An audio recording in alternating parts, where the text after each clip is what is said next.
Welcome back to learn e spot channel.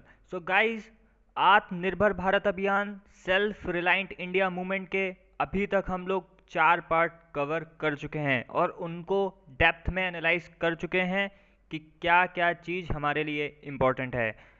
So guys, this is the last part, part 5 of government reforms and enablers of आत्मनिर्भर भारत अभियान। So guys, अगर आपने अभी तक हमारा channel subscribe नहीं किया है तो प्लीज़ सब्सक्राइब कर लीजिए for more updates of such kind of news and information on education platforms. So guys, अभी तक देखिए, जितना भी सरकार ने बोला था हम 20 लाख करोड़ रुपए का पैकेज लेके आएंगे ना, तो उसका मैं आपको एक एक हिसाब दूंगा कि कहाँ कहाँ पे कितना पैसा सरकार खर्च करा है और करेगी, और उसको मैं ऐड करके बताऊंगा कि this is the total 20 lakh crore package. और गाइज, ये मान के चलिए this is a 20 lakh crore package plus, यानी कम अमाउंट नहीं है, इससे भी ज़्यादा हमारी सरकार खर्च करने वाली है। ठीक है गाइज, किन किन सेक्टर्स पे ये फिफ्थ पार्ट पे हम बात करेंगे ये भी देख लेते हैं। हेल्थ सेक्शन पे बात करेंगे, हम एजुकेशन सेक्शन पे, कंपनीज एक्ट पे हम बात करेंगे, हम ईज ऑफ डूइंग बिजनेस पे बात करेंगे, हम स्टेट गवर्नमेंट पे भी बात करेंगे। सो गाइस, बढ़ते हैं अपनी स्लाइड्स की तरफ। सबसे पहला हम चेक करेंगे हेल्थ में हमारी गवर्नमेंट क्या क्या स्टेप्स उठा रही है। तो जैसा कि 15,000 करोड़ रुपए का अनाउंसमेंट पहले ही कर दिया गया है, तो देखते हैं कहाँ कहाँ पर सरकार इसको खर्च कर रही है। 4,113 करोड़ रुपए स्टेट्स को रिलीज किया गया है।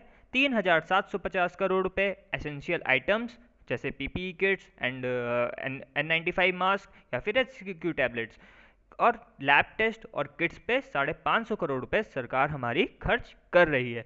प्रधानमंत्री गरीब कल्याण योजना में 50 लाख हेल्थ प्रोफेशनल्स को इंश्योरेंस कवर भी प्रोवाइड किया गया है हमारी सरकार के द्वारा। ठीक है, अब देखते हैं आईटी सेक्टर में हेल्थ डिपार्टमेंट में गवर्नमेंट ने क्या क्या कदम उठाए हैं।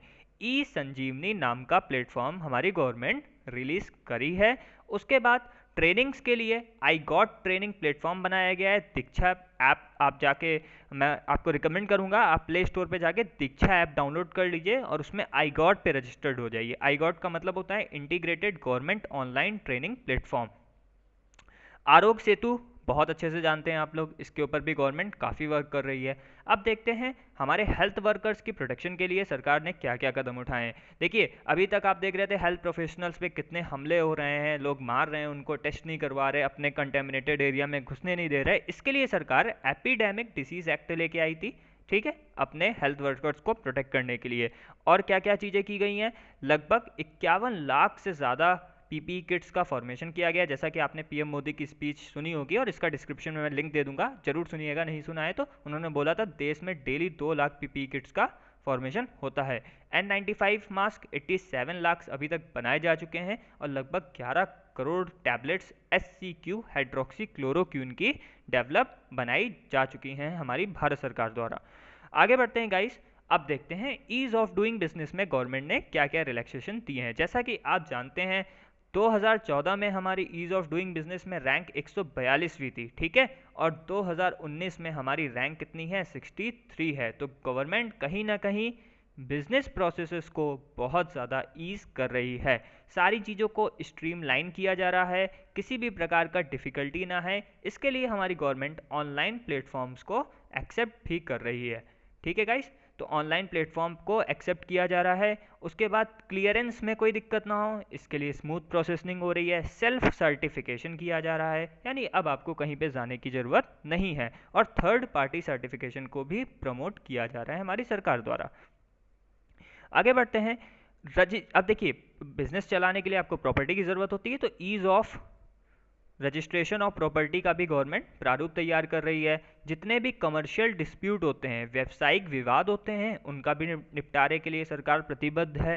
टैक्स रिजाइम को भी क्या किया जा रहा है, सिंपल किया जा रहा है हमारा, ठीक है।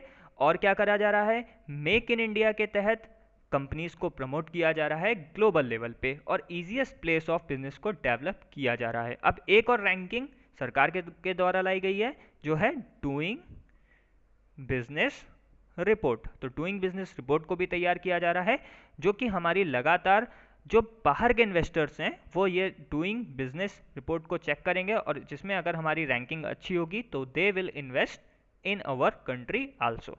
आगे बढ़ते हैं। और क्या क्या सरकार कदम उठा रही है, कंपनीज लॉ में क्या क्या चेंजमेंट किया। देखिए बहुत इंपॉर्टेंट है, आप पूरे यूट्यूब पे अभी चेक कर लीजिए, कंपनीज एक्ट में जो भी अमेंडमेंट किए आपको एक वीडियो नहीं मिलेगा, यहाँ पे आपको उसका ब्रीफ और उसको समझ में को मिल सकता है। सबसे पहला तो फर्स्ट फेज में जो गवर्नमेंट ने किया है, डीक्रिमिनलाइजेशन कर दिया है कंपनी लॉ में। डीक्रिमिनलाइजेशन का मतलब क्या होता है, जैसे देखिए क्या होता है, कभी कभार कंपनियों को छोटी छोटी प्रक्रियाएं जो होती हैं उसमें छूट दे दी गई है, यानी अब उनको क्रिमिनलाइज और पेनल्टिलाइज नहीं किया जाएगा। जैसे होता क्या है, सीएसआर रैंकिंग बनानी है, सीएसआर रिपोर्ट बनानी है, उसमें गलती हो गई तो क्रिमिनलाइज कर दिया जाता था, लेकिन अब नहीं किया जाएगा। बोर्ड रिपोर्ट बनानी है, वो गलत हो गई, छूट दी जाएगी। फाइलिंग करनी है, उसमें छूट दी जाएगी। हमको एजीएम की होल्डिंग है, उसमें छूट दी जाएगी। तो ये सारी चीज़ें हमारी सरकार के द्वारा करी जा रही हैं।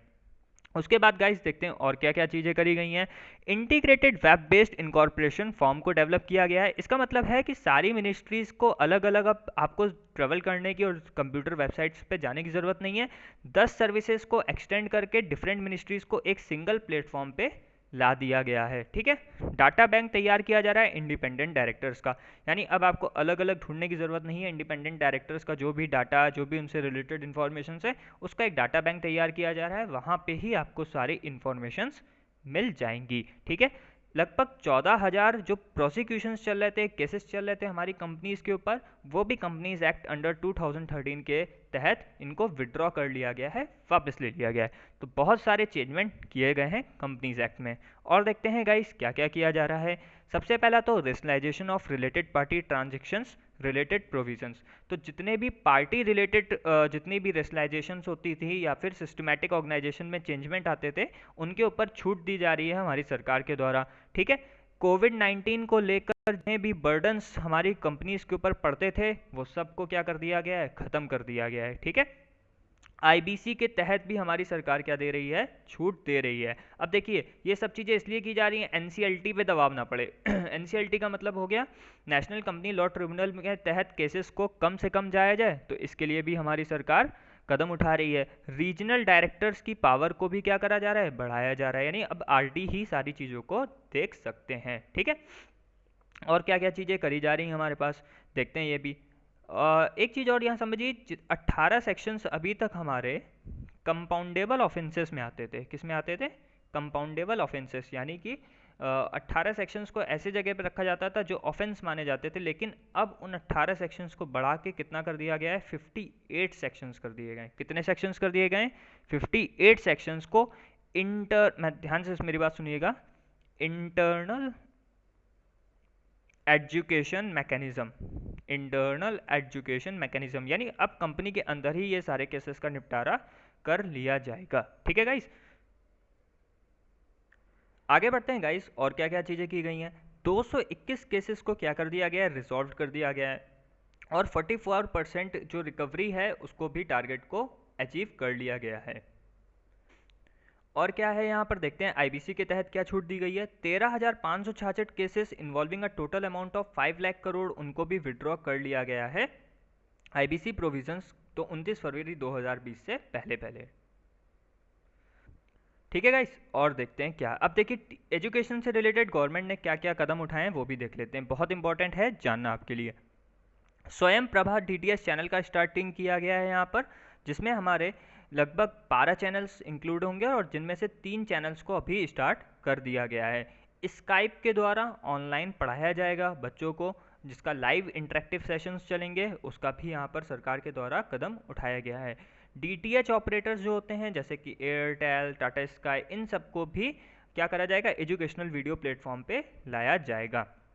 स्वयं प्रभा चैनल से दिन में 4 घंटे लगातार लाइव स्ट्रीमिंग होगी हर स्टेट्स में एजुकेशन रिलेटेड कंटेंट्स की। दीक्षा प्लेटफॉर्म मैंने आपको भी बताया था, ऐप डाउनलोड कर लीजिए आप।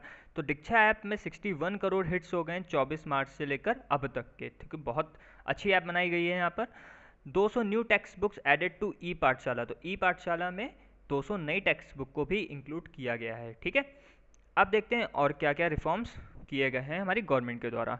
तो 40,000 करोड़ रुपए का बजट बढ़ाया गया है मनरेगा में टू प्रोवाइड एम्प्लॉयमेंट बूस्ट, तो लगभग 300 करोड़ पर्सन्स को प्रतिदिन क्या मिलेगा, हमारा रोजगार यहाँ पर मिलेगा। और देखते हैं क्या किया गया है यहाँ पर हमारा। माइग्रेंट वर्कर्स को मानसून सीजन में किसी भी प्रकार के काम की समस्या ना हो उसके लिए भी प्रावधान किए गए। इससे हमारा रूरल इकोनॉमी में हायर प्रोडक्शन होगा, ज़्यादा से ज़्यादा प्रोडक्शन होगा और ज़्यादा से ज़्यादा क्या होंगी, जॉब्स भी क्रिएट होंगी हमारी। ठीक है गाइस, आगे बढ़ते हैं। हेल्थ रिफॉर्म्स में देखते हैं और क्या क्या इनिशिएटिव उठाए गए हैं हमारी सरकार के द्वारा।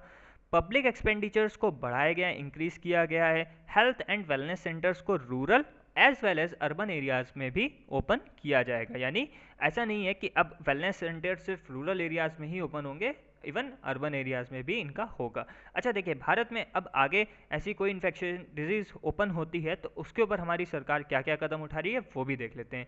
हर डिस्ट्रिक्ट में infectious disease hospital blocks develop किए जाएंगे। लैब नेटवर्क्स और उनके सर्विलांस के क्षेत्र को बढ़ाया जाएगा। National institution platform for one health by ICMR, जो रिसर्च को एनकरेज करेगा आईसीएमआर के द्वारा, उसको भी लॉन्च किया गया है हमारी सरकार के द्वारा। नेशनल डिजिटल हेल्थ मिशन को भी, एनडीएचएम को भी हमारी सरकार इम्प्लीमेंट, उसका एक ब्लूप्रिंट खाका तैयार कर रही है आगे इस प्रकार की बीमारियों से निपटने के लिए। एजुकेशन में एक, देखिए पेपर के लिए बहुत इंपॉर्टेंट ये क्वेश्चन हो सकता है, पीएम ई विद्या प्लेटफॉर्म लॉन्च किया गया है। पीएम ई विद्या प्लेटफॉर्म को लॉन्च किया गया है। ठीक है, तो दीक्षा ऐप को जैसे मैं बता रहा हूँ कि one nation one digital platform के रूप में उभारा जा रहा है। अब बच्चों को अलग अलग प्लेटफॉर्म पे पढ़ने का जरूरत नहीं है, सारा ई कंटेंट और क्यूआर कोड बेस्ड जो एंगेजमेंट है वो सब दीक्षा ऐप पे ही परफॉर्म कर लिया जाएगा। ठीक है, अब देखिए यहाँ पर एक चीज़ और कही जा रही, वन क्लास वन चैनल, एक क्लास एक चैनल, फर्स्ट से लेकर 12 तक सबका एक ईयर मार्क टीवी चैनल बनाया जाएगा और उसमें सारी चीज़ें यहाँ पर डेली कवर करी जाएंगी। रेडियो, कम्युनिटी रेडियो, पॉडकास्ट का बहुत ज़्यादा वर्सेटाइल गवर्नमेंट द्वारा किया जाएगा पढ़ाई के क्षेत्र में। E content for visually and hearing impaired, जो बच्चे सुनने और देखने में असक्षम हैं तो उनके लिए ई कंटेंट भी बनाया जाएगा। Top 100 universities will be permitted to automatically start online courses by 30 May 2020। तो हमारे देश की 100 जो सर्वश्रेष्ठ यूनिवर्सिटीज़ हैं उनको भी बोला जा रहा है कि आप 30 मई के बाद से अपने ऑनलाइन कोर्सेज स्टार्ट कर सकते हैं। ठीक है, और क्या क्या कदम उठाए गए हैं। मनोदर्पण नाम का एक प्रोग्राम लॉन्च किया गया है साइको सोशल स्टूडेंट्स के लिए, जो थोड़ा सा मेंटल हेल्थ और इमोशनल वेलबींग से गुजरते हैं, उनके वेलबींग उनको सही करने के लिए, उनको पढ़ाने के लिए मनोदर्पण नाम का प्रोग्राम लॉन्च किया गया है। और क्या किया गया है हमारी सरकार के द्वारा, national curriculum and pedagogical framework for school early childhood and teachers will be launched. ठीक है, तो ये भी एक लॉन्च किया गया है। National foundational literacy and numeracy mission को भी लॉन्च किया गया है। अब देखिए 5th ग्रेड तक हमारी सरकार चाहती है कि जो भी उसको आउटकम्स मिलने चाहिए, जैसे जो भी फिफ्थ क्लास के बच्चे को क्या आना चाहिए, टेबल्स आनी चाहिए, बहुत सारी चीज़ें आनी चाहिए, पढ़ाई से पढ़ना आना चाहिए, ट्रांसलेशन आना चाहिए, सब आना चाहिए। तो सरकार उस आउटकम्स को लेके 2025 तक का एक टारगेट बना रही है कि हमारे 5th क्लास बच्चों को ये सब तो आना ही चाहिए। इसके लिए सरकार national foundational literacy and numeracy mission को क्या कर रही है, लॉन्च कर रही है। ठीक है गाइस, अब देखते हैं आईबीसी एक्ट के तहत हमारे ईज ऑफ डूइंग बिजनेस में क्या क्या किया गया। बहुत बड़ा कदम उठाया गया है सरकार के द्वारा। एमएसएमईज जो कि अभी 1 लाख में क्या हो जाता था, उनमें इंसॉल्वेंसी बैंक्रप्सी कोड लग जाता था, उस 1 लाख लिमिट को बढ़ा के गाइस कितना कर दिया गया है, 1 करोड़। यानी स्ट्रेस्ड एमएसएमईज को अब कोई दिक्कत नहीं होने वाली, क्योंकि अब वो 1 करोड़ तक के टर्नओवर में ही किस में आएंगी, आईबीसी एक्ट के अंदर आएंगी। ये सेक्शन 240A के अंदर ऐसा स्पेशल प्रोविजंस को लाया गया है। उसके बाद अब आईबीसी एक्ट आने वाले 1 साल तक किसी भी नई एमएसएमईज के ऊपर एप्लीकेबल नहीं होंगे इस पैंडेमिक सिचुएशन के ऊपर। ठीक है, उसके बाद डेप्ट से रिलेटेड जितनी भी समस्याएं होंगी उनको भी आईबीसी एक्ट के तहत प्रोसीड किया जाएगा। उसके बाद मैं पहले ही आपको डिस्कस कर चुका हूँ, डीक्रिमिनलाइजेशन हो चुका है कंपनीज एक्ट का, सीएसआर की outcomings reporting, board report, filing defaults, AGM holding meeting में डिले, इन सब का अब कोई भी गुनाह या इनको अपराध नहीं माना जाएगा कंपनीज एक्ट में। ठीक है, उसके बाद रीजनल डायरेक्टर्स की पावर को बढ़ा दिया गया है और मैंने बताया था 18 सेक्शन से बढ़ा के 58 सेक्शंस को कर दिया गया है इंटरनल एजुकेशन मैकेनिज्म के तहत। ठीक है, उसके बाद अमेंडमेंट्स किए जाएंगे जिससे क्रिमिनल कोर्ट्स और NCLT national company law tribunal के ऊपर ज़्यादा दबाव ना बने। ठीक है, 7 कंपाउंडेबल ऑफेंसेस को कम कर दे 5 कर दिया गया है, जिससे कि उनको अल्टरनेटिव फ्रेमवर्क के तहत क्या किया जा सके, डील किया जाए। तो देखिए कहीं ना कहीं हमारी सरकार प्रतिबद्ध है कि हमारी जो कंपनीज हैं उन पर किसी भी प्रकार का बोझ ना पड़े, अब वो एक एफिशिएंट तरीके से काम कर सके, उनको किसी भी प्रकार की समस्या से गुजरना ना पड़े। ठीक है, आगे बढ़ते हैं गाइस। और क्या किया गया है, ease of doing business for corporates. तो कॉर्पोरेट क्षेत्र के लिए यहाँ पर हमारी सरकार देखिए क्या क्या चीज़ें ला रही है, उसको भी एक बार जान लेते हैं।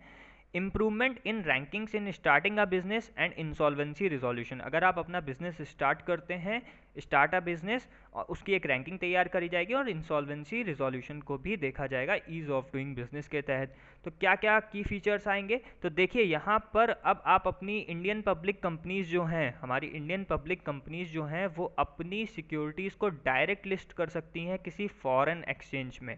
ठीक है, फॉरेन जुरिडिक्शन में अब वो डायरेक्ट उसको क्या कर सकती हैं, एनलिस्ट कर सकती हैं। उसके बाद ऐसी प्राइवेट कंपनीज जो नॉन कन्वर्टेबल डिबेंचर्स NCDs, पहले तो आप ये समझ लीजिए ये नॉन कन्वर्टेबल डिबेंचर्स क्या होते हैं।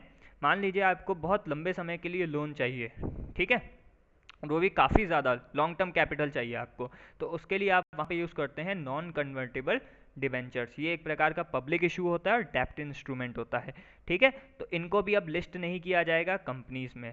ठीक है, उसके बाद power to create additional special benches for NCLT। तो NCLT में क्या करा जाएगा, एक पावर दिया जाएगा कि एडिशनल बेंचेस का फॉर्मेशन किया जा सके। उसके बाद जो पेनल्टीज पड़ती थी, जो भी डिफ़ॉल्ट होती थी छोटी कंपनियां, स्मॉल कंपनीज या फिर एक पर्सन कंपनीज, जो कंपनी को सिर्फ एक ही व्यक्ति चला रहा है, एक ही ओनर है, प्रोड्यूसर कंपनी जैसे बिस्कुट का प्रोडक्शन कर रहा है, कोई टी का प्रोडक्शन कर रहा है, कोई एसेंशियल थिंग्स का प्रोडक्शन कर रहा है, या फिर स्टार्टअप्स, उनके ऊपर पेनल्टीज को भी काफ़ी क्या कर दिया गया है, कम कर दिया गया है। ठीक है, आगे वाली स्लाइड्स में पढ़ते हैं गाइस। पब्लिक सेक्टर इंटरप्राइज में क्या क्या चीज़ें चेंजमेंट किया गया है ये देखते हैं। तो मैंने देखिए कल आपको एक जो हमारा फोर्थ पार्ट था उस वीडियो में बताया था गवर्नमेंट प्राइवेटाइजेशन की तरफ जा रही है, तो वही यहाँ पर लिखा है कि all sectors are open to the private sector. ठीक है, लेकिन इससे ऐसा नहीं है कि पब्लिक सेक्टर इंटरप्राइजेस का जो रोल है वो खत्म हो जाएगा। दीज प्लेस द डेफिनेट और डिफाइंड रोल और मोस्ट इंपॉर्टेंट रोल। ऐसा नहीं है कि सारी चीज़ें प्राइवेट सेक्टर के हाथ में चली जाएंगी तो पब्लिक सेक्टर इंटरप्राइजेस खत्म हो जाएंगी हमारे भारत में, नहीं। अब गवर्नमेंट क्या कर रही है, स्ट्रेटेजिक सेक्टर्स बना रही है। ठीक है, कुछ सेक्टर को हम क्या बनाएंगे, स्ट्रेटेजिक सेक्टर बनाएंगे, और उन स्ट्रेटेजिक सेक्टर में एक पब्लिक सेक्टर इंटरप्राइज तो होगा ही होगा। फिर वहाँ पर 10 या जितनी भी प्राइवेट सेक्टर आना चाहता है आए, लेकिन this is the most powerful company of that strategic sector. आप समझ लीजिए स्ट्रेटेजिक सेक्टर का मतलब क्या है। फॉर एग्जाम्पल कोल के क्षेत्र में बात करते हैं, तो कोल के क्षेत्र में कोल इंडिया लिमिटेड को जैसे एक बहुत बड़ी हमारी यहाँ पब्लिक सेक्टर इंटरप्राइज है, इसको एक मुख्य रोल प्रदान किया जाएगा। अब जितने भी प्राइवेट सेक्टर इन्वेस्टमेंट आएंगे कोल में, ठीक है, but this is the most important company. ठीक है, PSEs लेकिन जबकि अदर सेक्टर्स की जो हैं, कुछ स्ट्रेटजिक सेक्टर की तो बात कर ली, लेकिन सारे सेक्टर में ये चीज़ इंप्लीमेंट नहीं होगी। बाकी के जो बचे सेक्टर्स हैं उसमें PSEs को क्या करा जा सकता है, प्राइवेटाइज किया जा सकता है। ठीक है, तो बहुत बड़ा यहाँ पर कदम पब्लिक सेक्टर इंटरप्राइजेस के हित में गवर्नमेंट उठा रही है। आगे स्लाइड्स में बात करते हैं कि सपोर्ट क्या दिया गया है स्टेट गवर्नमेंट को। ठीक है, तो देखिए अगर स्टेट का बजट कम हो रहा है, स्टेट का रेवेन्यू कम हो रहा है, तो क्या सेंट्रल गवर्नमेंट का रेवेन्यू कम नहीं हो रहा है, बिल्कुल हो रहा है गाइस। तो लेकिन इस बावजूद भी हमारी जो केंद्र सरकार है वो राज्य सरकारों का समर्थन कर रही है। क्या क्या समर्थन कर रही है, आइए उसको देख लेते हैं। तो 46,000 करोड़ रुपए का डिवॉल्यूशन ऑफ टैक्सेस किया गया है, यानी अब वहाँ पर क्या हो, डिवॉल्यूशन मतलब होता है ट्रांसफर ऑफ द टैक्सेस। ठीक है, तो उसको छोड़ा गया है सरकार के द्वारा। रेवेन्यू डेफिसिट ग्रांट्स 12,390 करोड़ का राज्य सरकारों को दिया गया है।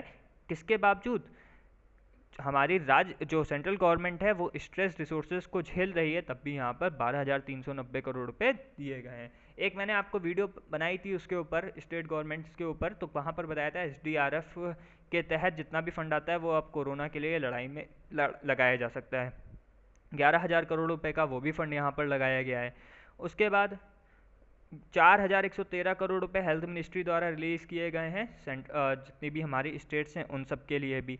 उसके बाद सेंटर्स की रिक्वेस्ट पे RBI ने क्या किया है, WMA लिमिट 60% कर दी गई है। उसके बाद ओवरड्राफ्ट फैसिलिटी जो डेज़ के लिए होती थी वो 14 डेज से 21 डेज़ के लिए कर दी गई है, और क्वार्टर के लिए 32 से 50 डेज़ तक बढ़ा दी गई है। तो ये सारे सपोर्ट हमारी सेंट्रल गवर्नमेंट स्टेट गवर्नमेंट्स के लिए कर रही है। और भी क्या क्या कदम उठाएं ये भी देख लेते हैं। तो state net boring ceilings for 2021 इस ₹6.41 lakh crore based on 3% of gross state domestic product. तो जो ग्रॉस स्टेट डोमेस्टिक प्रोडक्ट का जो प्रोडक्शन है वो लगभग 3% बढ़कर यानी 6 लाख करोड़ रुपए बढ़ चुका है हमारा यहाँ पे, ठीक है। और centre has decided to accede to the request and increase borrowing limit of state from 3% से 5%, यानी अब स्टेट गवर्नमेंट 3% तो से ज़्यादा बढ़ाकर 5% तक का भी एक बोरोइंग कर सकती है अपनी राज्य सरकारों में। इससे स्टेट गवर्नमेंट को लगभग 4.28 लाख करोड़ रुपए प्रोवाइड करेगी हमारी सेंट्रल गवर्नमेंट। तो लगातार हेल्प करी जा रही है हर क्षेत्र में सेंट्रल गवर्नमेंट के द्वारा, ठीक है। आगे बढ़ते हैं गाइस। आप देखिए, मैंने आपको बोला था मैं पूरा खाका दूंगा आपको एक एक पैसे का कि जो हमारी सरकार ने खर्च किए हैं इन 20 लाख करोड़ में, ठीक है। आइए देखते हैं। देखिए, सबसे पहले हमारी गवर्नमेंट ने टैक्स कंसेशन दिया था, आपको पता होगा, मार्च 2020 से, ठीक है, 22 मार्च 2020 से। तो उसमें जो सरकार को घाटा हुआ है 7800 करोड़ रुपए का हुआ है, ठीक है। उसके बाद प्रधानमंत्री गरीब कल्याण पैकेज, बहुत बड़ा पैकेज था जिसमें राशन वगैरह का प्रावधान किया गया था, उसमें 1,70,000 करोड़ रुपए का सरकार का बजट था। उसके बाद हेल्थ सेक्टर में पीएम का उसके बाद अनाउंसमेंट आया था, उसमें भी 15,000 करोड़ रुपए सरकार के द्वारा खर्च किया है। अगर इन तीनों को जोड़ें तो 1,92,800 करोड़ रुपए सीधा सीधा ये पहले मीजर्स में किया गया था। अब हम आत्मनिर्भर भारत अभियान के पार्ट 1 की बात करते हैं। अगर गाइज आपने नहीं देखा है तो प्लीज़ मैं डिस्क्रिप्शन में लिंक दे दूंगा, पेपर के लिए मोस्ट इंपॉर्टेंट है। ये सारे पार्ट्स आपके पेपर में एक नहीं 10 क्वेश्चंस कवर करेंगे गाइज, सीरियसली आप बिलीव करिए। तो देखिए, सबसे पहले 3 लाख करोड़ का कोलेटरल लोन दिया गया था, डिस्कस किया था। 20,000 का स्ट्रेस्ड एमएसएमईज को लोन दिया गया था, ये भी मैंने डिस्कस किया था। फंड ऑफ फंड्स डेवलप किया गया था 50,000 करोड़ रुपए का। 2800 करोड़ रुपए का ईपीएफ सपोर्ट दिया गया था, जिसमें 10% कर दिया गया था 12% से लेके। उसके बाद 6,750 करोड़ रुपए का और यहाँ पर ईपीएफ रेट्स में रिडक्शन किया गया था। 30,000 करोड़ रुपए non banking finance companies, housing finance companies और माइक्रो फाइनेंस इंस्टीट्यूशन में 30,000 करोड़ रुपए दिया गया था। 45,000 करोड़ रुपए यहाँ पर दिया गया था लाइबिलिटीज ऑफ एनबीएफसीज को कम करने के लिए। 90,000 करोड़ रुपए डिस्कॉम्स में लिक्विडिटी इंजेक्ट करने के लिए, जिससे ये फ़ायदा वो अपने कंज्यूमर्स को एक रिबेट के फॉर्म में पहुंचा सकें। और टीडीएस और टीसीएस में बताया था मैंने आपको, पता नहीं याद हो कि ना हो, 25% की कटौती कर दी गई थी, यानी 100% की जगह अब सिर्फ हमको 75% ही देना पड़ेगा टीडीएस टीसीएस। उसमें भी सरकार को 50,000 करोड़ रुपए सरकार ने दिया था। तो ऐसे अगर हम जोड़ें तो यहाँ पर हमारे पास हो रहा है 5,94,550 करोड़, ठीक है, 5,94,550 करोड़, 5,94,550 करोड़, ये पार्ट 1 में खर्चा किया था सरकार ने। पार्ट 2 में देखते हैं क्या क्या खर्चा किया गया था। माइग्रेंट वर्कर्स के लिए फूड सप्लाई को मेंटेन करने के लिए 3,500 करोड़ रुपए, मुद्रा शिशु लोन्स में 1,500 करोड़ रुपए, special credit facility to street vendors 5,000 crore रुपए, जिसमें बोला था 10-10 हज़ार रुपये दिया जाएगा। हाउसिंग सीएलएसएस एमआईजी के लिए 70,000 करोड़ रुपए, शेल्टर्स बनाए जाएंगे। Additional emergency working capital for NABARD बताया तो 30,000 करोड़ रुपए सरकार के द्वारा एडिशनल रखा जा रहा है। एडिशनल केसीसी किसान क्रेडिट कार्ड के लिए 2 लाख करोड़ रुपए, तो लगभग 3,10,000 करोड़ रुपए पार्ट 2 में किया गया है। उसके बाद पार्ट 3 में देखते हैं क्या क्या खर्चा किया गया था। फूड माइक्रो इंटरप्राइजेस के लिए 10,000 करोड़ रुपए, प्रधानमंत्री मत्स्य संपदा योजना 20,000 करोड़ रुपए, TOP to total tomato onion potato to all fruits and vegetables 500 crore रुपए, एग्री इंफ्रास्ट्रक्चर फंड में 1 लाख करोड़ रुपए, animal husbandry infrastructure develop fund में 1,500 करोड़ रुपए, हर्बल कल्टीवेशन में 4,000 करोड़ रुपए, बी कीपिंग में 500 करोड़ रुपए। तो 1.5 लाख करोड़ रुपए सरकार के द्वारा यहाँ पर खर्च किया गया पार्ट 3 में। पार्ट 4 की बात करते हैं और 5 की बात करते हैं। तो वायबिलिटी गैप फंडिंग के लिए 8100 करोड़ रुपए और एडिशनल, आज जो हम लोग ने पढ़ा, एडिशनल मनरेगा के लिए 40,000 करोड़ रुपए, तो 48,100 करोड़ रुपए सरकार के द्वारा पार्ट 4 और पार्ट 5 में खर्च किया गया और काफ़ी स्टेप्स भी लिए गए।